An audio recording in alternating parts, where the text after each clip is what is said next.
Muchos se robaron el 2 de octubre.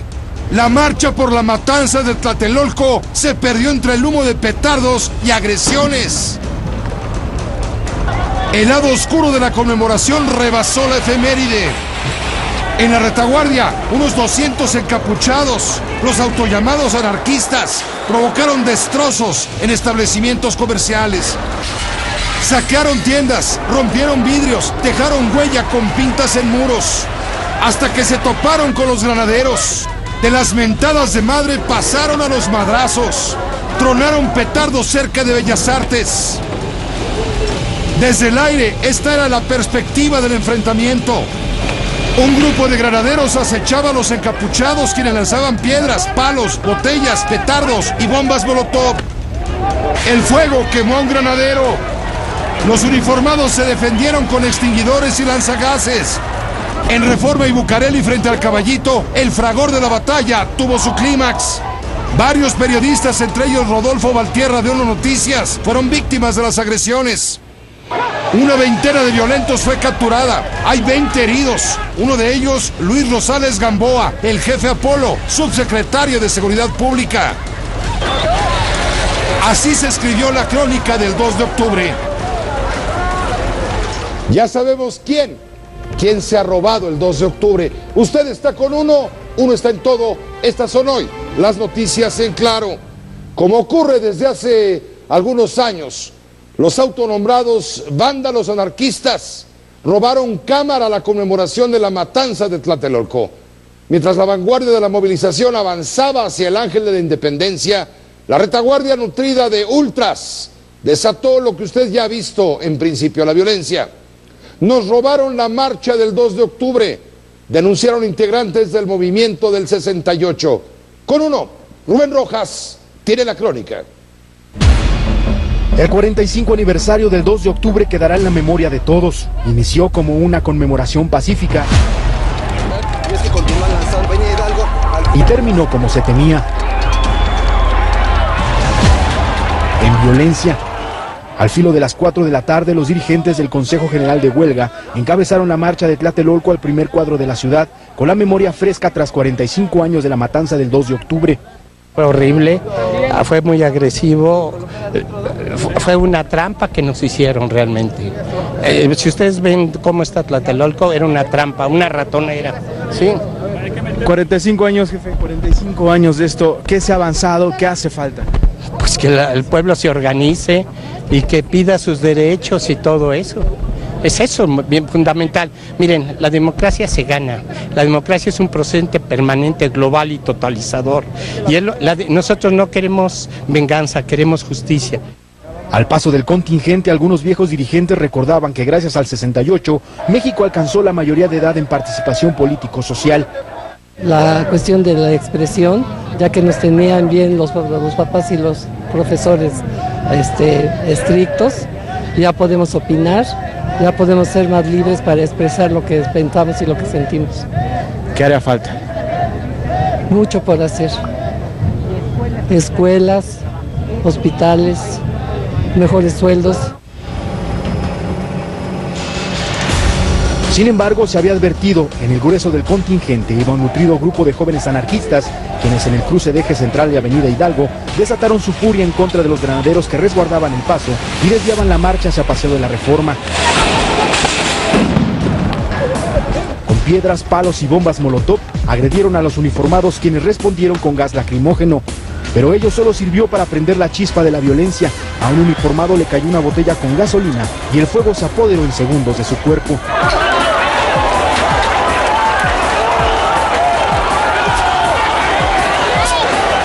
La violencia se extendió hacia Reforma y justo en la entrada del Metro Hidalgo, los enfrentamientos se recrudecieron. Hubo detenidos con lujo de violencia, pero también elementos policíacos heridos de gravedad, la mayoría por proyectiles y bombas molotov. Los enfrentamientos se recrudecieron sobre el Paseo de la Reforma. Los comercios aledaños fueron saqueados y las sucursales bancarias dañadas. A la altura de la Glorieta de Colón, al menos 40 anarquistas fueron detenidos por las autoridades. Pasada las 6 de la tarde con 30 minutos, la violencia se contuvo. Con uno, Rubén Rojas. Todo esto ocurrió al filo de las 6 de la tarde, minutos antes, minutos después. Las autoridades del gobierno del Distrito Federal desplegaron un inédito operativo policial para tratar de contener los desmanes previstos para este día. Se hablaba de 7,000 policías, finalmente fueron arriba de 4,000, casi 5,000. Evitaron, sin embargo, el acceso del contingente a la Plaza de la Constitución. Sin embargo, la violencia, como usted lo acaba de mirar, se focalizó en la esquina de Reforma y Bucareli, en la esquina de la Información sobre todo, en los alrededores del Palacio de Bellas Artes, en la Avenida Hidalgo, frente al Palacio de Correos en Eje Central. Eran los campos, la escena de la batalla. Por momentos los policías se vieron rebasados por los anarquistas. Con uno, Juan Rivas informa. Las inmediaciones del Palacio de Bellas Artes se convirtieron en un búnker. Policías locales y federales cercaron el cruce del Eje Central y Avenida Juárez y crearon una especie de zona cero. No nos había tocado esto, es la primera vez que nos topamos con todo esto. Todos los accesos al Zócalo fueron cerrados. Los comerciantes bajaron sus cortinas. Sí, recientemente por lo del problema de toma de posesión, que se había roto lo que son los vidrios de nuestro local y se tuvo que indemnizar. Por eso, para medidas de seguridad, bajamos las protecciones. Poco después de las 4 de la tarde, el primer contingente que había partido de Tlatelolco arribó al cruce de Eje Central y Avenida Hidalgo. Dieron media vuelta y avanzaron sin problemas. Minutos después, hicieron su aparición jóvenes encapuchados, autodenominados anarquistas.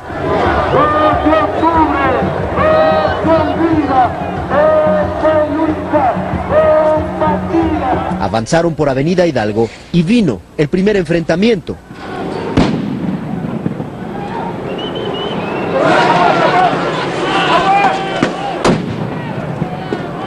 Por varios minutos, los jóvenes encapuchados lanzaron petardos y rocas a los uniformados en el cruce de Avenida Hidalgo y Reforma. Los policías respondieron con gas lacrimógeno que logró disuadirlos por unos instantes.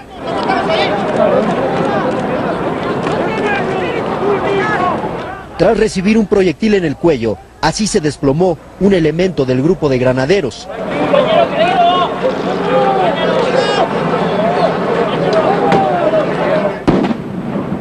Por varios minutos intercambiaron proyectiles.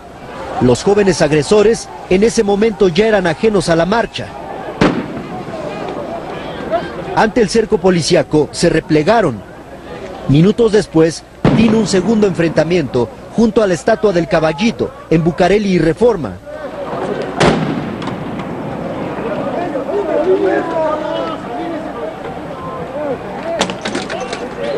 Esta vez participaron maestros de la Coordinadora Nacional de Trabajadores de la Educación. Con gases lacrimógenos replegaron a los docentes hasta su campamento. En ese momento, la marcha con motivo del 2 de octubre había quedado fragmentada. La vanguardia llegó al Ángel de la Independencia. El resto de los contingentes quedó varado en el cruce de Reforma y Bucareli. La zona de Bellas Artes quedó intacta, pero los destrozos fueron llevados a otro lado. Con uno, Juan Rivas. Así lo vieron las cámaras de Uno TV, Uno Noticias. Sin embargo, en el Centro de Control y Comando de la Secretaría de Seguridad Pública del Distrito Federal, la policía siguió paso a paso la evolución de esta tarde, noche triste de este 2 de octubre. Decenas de ojos electrónicos ubicaron las agresiones de los anarquistas. Con uno, Héctor Gordoa informa. Observaron a detalle cada movimiento de los contingentes que integraron la llamada marcha histórica, que conmemoró el 45 aniversario de la masacre de Tlatelolco. Primero los ojos del llamado C2 se concentraron en la Plaza de las Tres Culturas, el punto de reunión. Esta tarde su visión fue estratégica. Te molesto con la cámara 79 en el monitor 1, por favor. ¿Aquí en el 1? R10, aquí lo checo, gracias. Para que ya no haya circulación hacia la altura de la Plaza de las Tres Culturas, que es donde se está esperando que se concentren también bastantes manifestantes. ¿Cuál es la altura de la vanguardia? ¿Cuál es la altura de la retaguardia? ¿Cuántas personas son? Diferentes eventos que suceden durante la marcha. Las indicaciones de los responsables de los cuadrantes pusieron en alerta a los elementos de seguridad pública. En esta ocasión, 4.520 elementos de todas las corporaciones se sumaron al operativo de seguridad.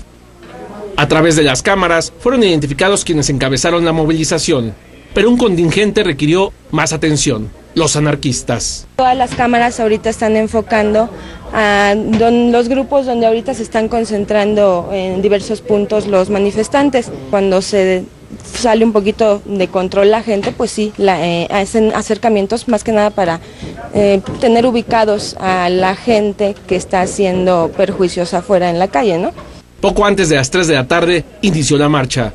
Durante la movilización se informó vía redes sociales los cortes a la circulación. Cuando nos salen los cortes viales por frecuencia, inmediatamente nosotros los subimos a las redes sociales para avisarle a la gente y pueda tomar sus previsiones. Asimismo les damos alternativas. Cerca de las 4 de la tarde se registró la primera provocación. De inmediato, el aviso a los agentes. Los operadores ubicaron a los responsables. Mientras tanto, más agresiones. El contingente, integrado por los llamados anarquistas, se separó del resto. A las 5 de la tarde con 40 minutos, las cámaras del C2 captaron más momentos de tensión. El cuerpo de granaderos logra replegar a los anarquistas. Mientras se retiran, lanzan piedras, palos y petardos. Con uno, Héctor Gordoa.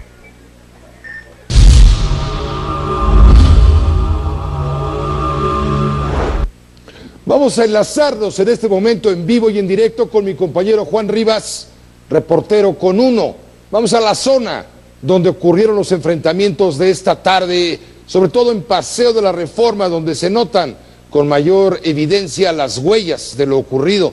Juan, ¿cómo van las cosas? Han pasado ya 3 o 4 horas de la violencia, del choque entre anarquistas y granaderos, y lo que siguió después, que fue el atraco a algunos comercios, rotura de cristales, amenaza a los vecinos. Juan, ¿cómo están las cosas ya pasada la batalla campal? Gracias, Pepe, ¿cómo estás? Buenas noches para todos. Y déjame mostrarte esto que está junto a mí, este comercio sobre el Paseo de la Reforma que aún presenta vidrios destrozados. Es uno de los rostros, uno de tantos escenarios que podemos encontrar en el Paseo de la Reforma. Los cristales, tal como lo observamos, están a punto de caer. El personal de este negocio en este momento realiza el recuento de daños. No hay servicio en esta pequeña tienda que se ubica aquí en la Glorieta de Colón, sobre el Paseo de la Reforma y la calle de la Fragua. Tal como lo observábamos, está incluso este símbolo de los anarquistas, y bueno, pues está llegando en este momento la gente que habrá de hacer un recuento acerca de lo que se perdió y de las condiciones en las que han quedado estos comercios. Este es uno de tantos escenarios que podemos encontrar en el Paseo de la Reforma. Junto a este centro de comercio, Pepe, se encuentra un banco. Aquí está que es el símbolo muy claro acerca de estos jóvenes que en el transcurso de esta tarde generaron los disturbios. Y bueno, pues de este lado déjame mostrarte esto que es el acceso a un cajero automático, todavía con los proyectiles que podemos ver la manera en que impactaron en esta parte de los cristales, y en este caso este letrero hecho con aerosol que dice de manera clara: no más PRI. Es Pepe, uno de tantos escenarios que podemos encontrar sobre el Paseo de la Reforma. Simplemente agregar que los turistas, la gente que trabaja por aquí, está saliendo poco a poco de sus empleos, de sus departamentos, y se encuentran con este escenario. Muchos de ellos siguen sorprendidos. Hay policías en toda esta zona que siguen recabando datos, tomando fotografías. En algunos sitios hemos observado gente de la Procuraduría General de Justicia que toma fotografías como parte de los peritajes. Y bueno, pues es el escenario un tanto complicado aún, Pepe. Los propios empleados de estos comercios sobre el Paseo de la Reforma, bueno, que por algunas horas tuvieron que esconderse ante el nivel de violencia que se vivió en toda esta parte. En este momento poco a poco empiezan a salir, aunque sí hay que destacar que en muchos de estos negocios, por supuesto, no hay servicio en este momento de la noche. Es lo que te puedo reportar, Pepe, desde la Glorieta de Colón, aquí en el Paseo de la Reforma y la calle de la Fragua. Juan Rivas, además de los destrozos que has mostrado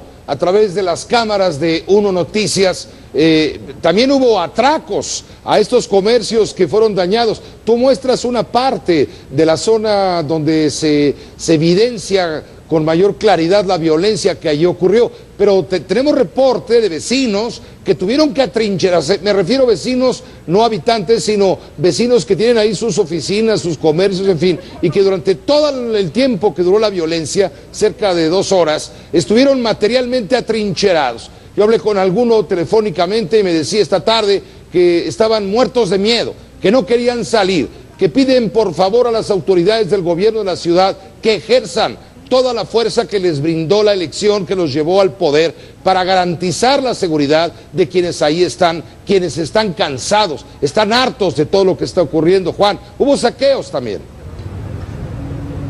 Sí, los hubo, Pepe, sobre el Paseo de la Reforma, ya lo comentabas. Este es uno de tantos negocios que hemos encontrado a lo largo del Paseo de la Reforma, desde el cruce con Bucareli y hasta el Ángel de la Independencia, y la gente que empieza a salir de sus departamentos un tanto espantados, y que muchos de ellos aprovechan para tomar la fotografía, quizás para tener algún recuerdo de esta protesta que ha dejado una herida muy clara de nueva cuenta a la Ciudad de México, con todos estos destrozos al mobiliario urbano y a muchos negocios, a muchas propiedades privadas. La gente ahora mismo, observábamos cómo algunos representantes de aseguradoras empiezan a llegar para hacer un recuento de los daños, y la gente, ya lo comentabas, que tuvo temor, que en este caso en el transcurso del día simplemente no pudo salir de sus hogares, muchísimos automovilistas que quedaron atrapados, y bueno, pues es el panorama que se vivió en las últimas horas. Los robos, Pepe, no solamente fueron a los negocios, tuvimos oportunidad incluso de ver la forma en que, bueno, pues un grupo de encapuchados robaba una cámara a algunos compañeros también reporteros de televisión, y fue parte de lo que se vivió hoy ante la complacencia, casi frente a los ojos de los propios granaderos, que por algunos minutos únicamente lo que podían hacer era defenderse ante la cantidad de proyectiles que lanzaban los propios jóvenes encapuchados a lo largo de este recorrido que realizaron, Pepe. Muchas gracias, Juan Rivas, con uno desde el lugar de las noticias, tal y como ocurrieron, mostrando parte, solamente una parte muy pequeña de los estragos que causó una vez más la violencia en la capital de la República Mexicana, en una de las avenidas más importantes de esta ciudad. Juan, buenas noches. Pepe, buenas noches para todos. Ahora permítame a usted, por favor, mostrarle otro ángulo periodístico de lo ocurrido en esta tarde, noche triste en la Ciudad de México. La mirada es a través de la lente del fotoperiodista Rodolfo Valtierra, quien resultó lastimado en el cumplimiento de su deber.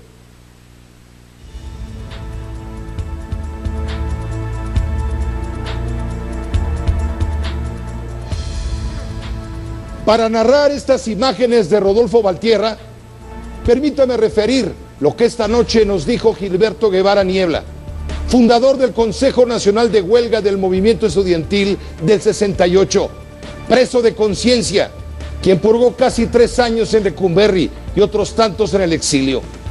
Gilberto Guevara Niebla, fundador del CNH, lamenta con tristeza que la juventud de hoy use como pretexto el movimiento estudiantil de 1968 para cometer estos actos de vandalismo que usted ha mirado.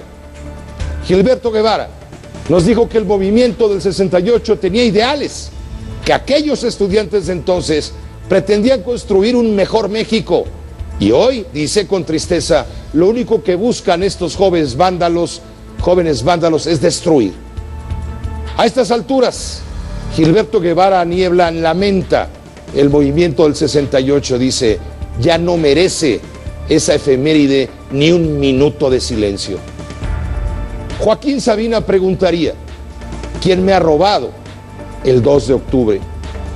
Estas imágenes de Rodolfo Valtierra son evidencia del atraco a la memoria de 1968.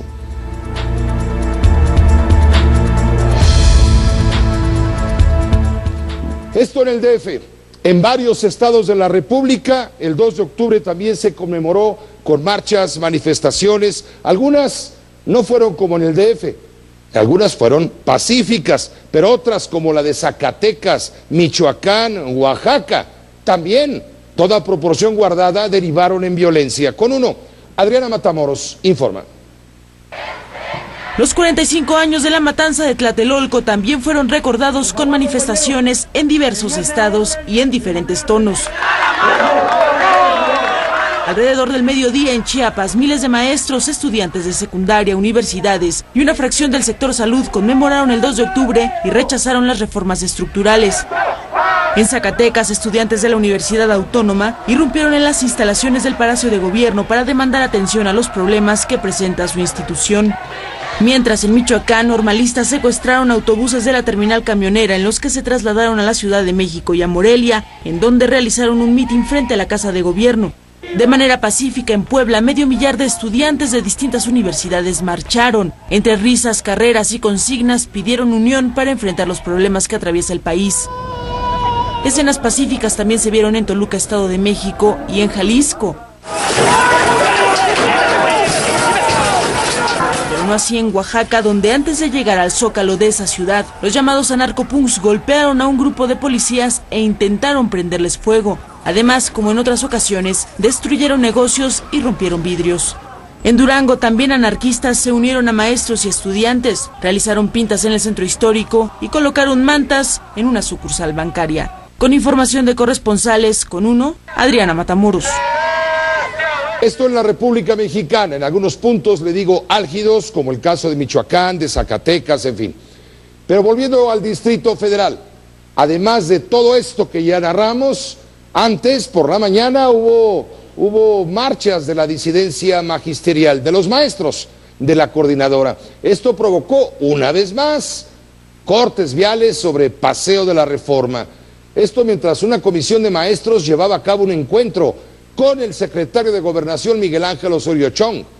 Ya en la tarde, los profesores de la coordinadora se sumaron a la marcha conmemorativa del 2 de octubre. Con uno, Alma Paola Wong informa.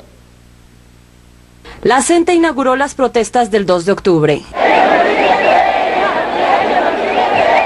Desde las 8 de la mañana, integrantes del magisterio disidente bloquearon Reforma frente a la Embajada de Estados Unidos y la Bolsa Mexicana de Valores, lo que provocó un cierre vial desde Bucareli hasta Lieja. A la 1 de la tarde, la comisión negociadora de la CENTE ingresó a la Secretaría de Gobernación para reunirse con el titular de la dependencia, Miguel Ángel Osorio Chong. En tanto, se mantuvo la estrategia de presión. Los docentes no retiraron su bloqueo en Reforma. Poco más de 4 horas duró el encuentro. A su salida, detrás de su valla humana de seguridad, evitaron dar detalles. Venimos a la mesa con el secretario de Gobernación. Llevamos unas respuestas que en este momento no podemos darlas a conocer a la luz pública. La Comisión Única Negociadora ha acordado, a través de las distintas representaciones en ella, que tenemos que transitar esta información, estas respuestas, con los compañeros movilizados, con los compañeros de base. Avanzaron hacia Reforma para incorporarse con los maestros que marchaban. Pararon frente a la Bolsa Mexicana de Valores para realizar un mitin y reiterar su rechazo a la reforma educativa. No hemos puesto en la mesa de negociación en ningún momento el Movimiento Nacional de los Trabajadores de la Educación, mucho menos el regreso o el retorno a nuestras entidades. Siguieron avanzando hasta llegar al templete del Comité del 68 en el Ángel de la Independencia. 2 de octubre, no se olvida. Frente a diversas organizaciones sociales, reiteraron su rechazo a las políticas del gobierno federal. En la CENTE, la reforma educativa de Peña Nieto no pasará, compañeros. Duro y hasta la victoria siempre. Se retiraron del lugar con la advertencia de continuar con movilizaciones. Con uno, Alma Paola Wong.